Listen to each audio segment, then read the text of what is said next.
about this, you guys. Like, I loved it, but I'm like, should I have loved it?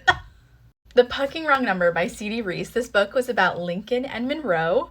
Monroe grew up with a mom who was addicted to substances and was a prostitute. And at times would be so desperate for a fix that she would actually bring Monroe when she was a little girl to her jobs with her and just like set her up in a room with TVs and then like pass out and would like forget about her until the next day. So eventually her mom did OD and she ended up in the foster system with this family who kind of treated her like Cinderella. They made her do all the chores and all the work, and the dad was creepy as hell. Every day in private he would like taunt her about how he's really into like taking Virginia Slims and how like the second she turns 18, how like there's nothing she's gonna be able to do to stop him. Eek! So like a week before her 18th birthday, he tries to sneak into her room and she's like, oh, no. She like yells, the family comes, no one believes her. And so she decides, I can't wait until I graduate high school. I can't wait till my 18th birthday. So she just packs up her shit and skips town.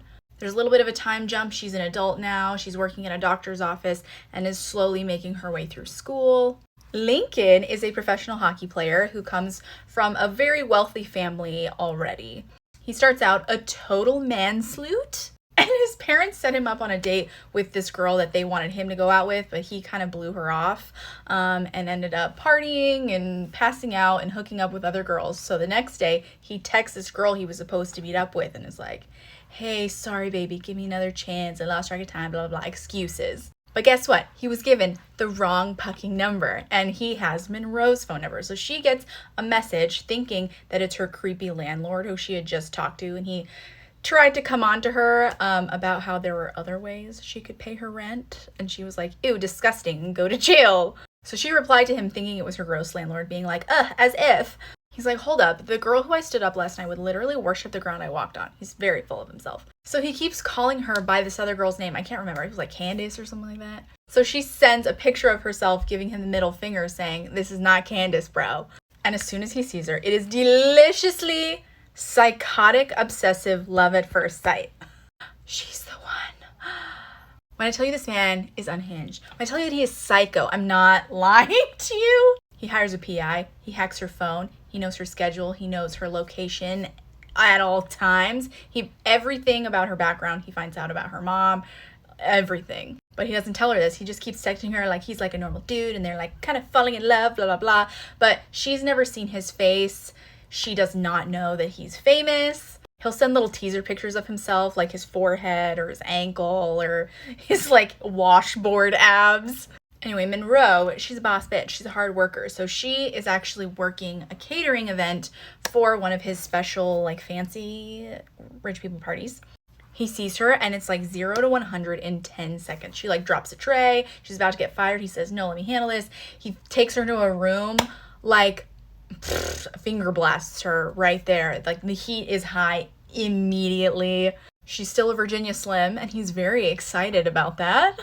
This is where he starts to get a little bit cuckoo for Cocoa Puffs. She thinks they are casually seeing each other. How cute.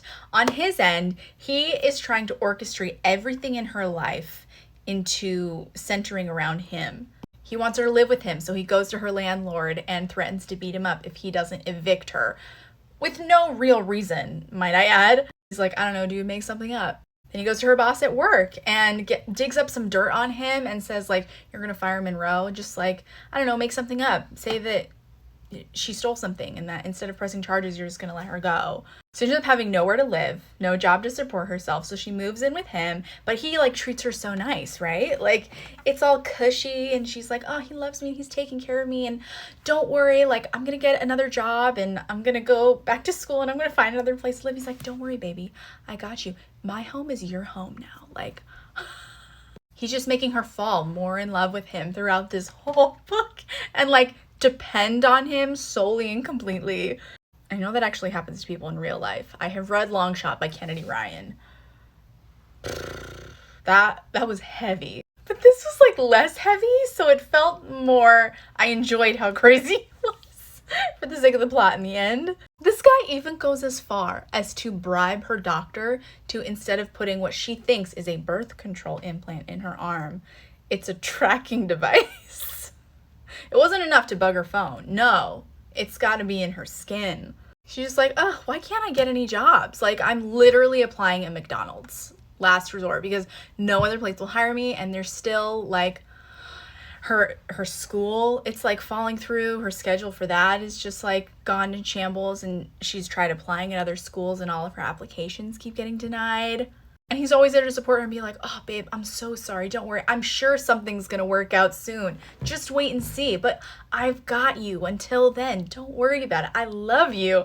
And that's one thing, is he says I love you pretty early on, and although she feels like she loves him, there's always something, intuition, holding her back from saying it back, and it really bothers him.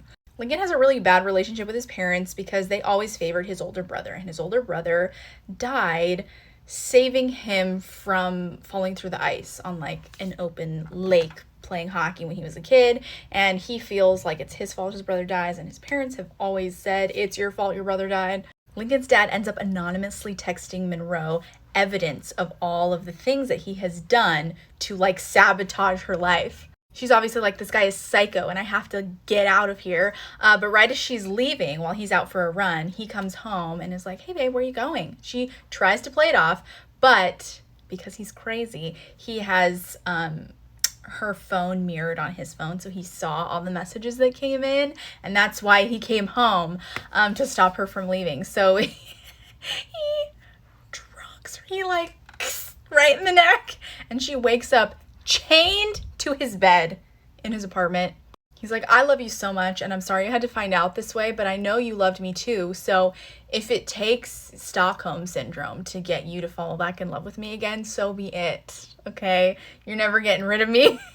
She spends what I think is like weeks in his apartment just chained up, and he goes to his hockey games and he makes sure that she's very well taken care of. He like spoon feeds her and he like cuddles her at night, and she's like, you're insane. But and I think that's why the insanity is palatable for me. Because despite what's clearly wrong with those choices, he treats her so well. He treats her like a princess. And that's all he wants. He just wants to take care of her. And he's just crazy and obsessed. So he's like, just let me take care of you, baby. Oh my gosh, I almost forgot. To tell you. Way back on their second date, okay? They're back at his place cooking, and he gets a phone call from a random number, and like just boobs flash on the screen, and she's like, oh my gosh, it's probably one of his puck bunnies hooking up with him, and she like gets jealous, and she thinks, oh, I'm just another one.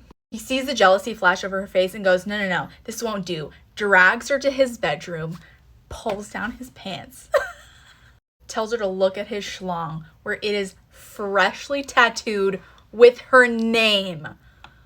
On their second date. She's like, oh my gosh, when did you get that? He said, the second I knew you were real. As soon as she sent that selfie by accident, and his life flashed before his eyes and he knew she was the one, he got that schlong tatted. Also, because I was extremely curious, I did have to Google whether or not you had to be hard or soft to get tattooed there. And the answer is you definitely have to be soft. And they said common practice is to like stretch it over like a wooden spoon to make it taut enough, because it's so squishy, to actually tattoo. The internet is crazy. And really, she decided to keep dating him after that. So like, honestly, who's at fault in the end, you know? I immediately told my friend about that, and she's like, you know what? I would shave off all my hair and I would join witness protection, because that is a choice of a man who will not honor a restraining order. And you're right, I don't think he would. So while she's locked up in his apartment, she is watching him and his hockey team win the Stanley Cup, which is very exciting. He comes home and is so hyped up on his win, he ravages her body for the first time since the betrayal, and she just forgives him. I think she just kind of comes to terms that she does love him, and if that means that she is also a little psycho for that, so be it. They can just both be a little crazy together. They get married right away. They leave the plot open-ended for book 2, which is going to be The Pucking Wrong Man. Everything about this book entertained and thrilled me. It was narrated by Troy Duran and Alexis Page, who did a phenomenal job. It has a Romance and Rosé stamp of approval. I would recommend this book.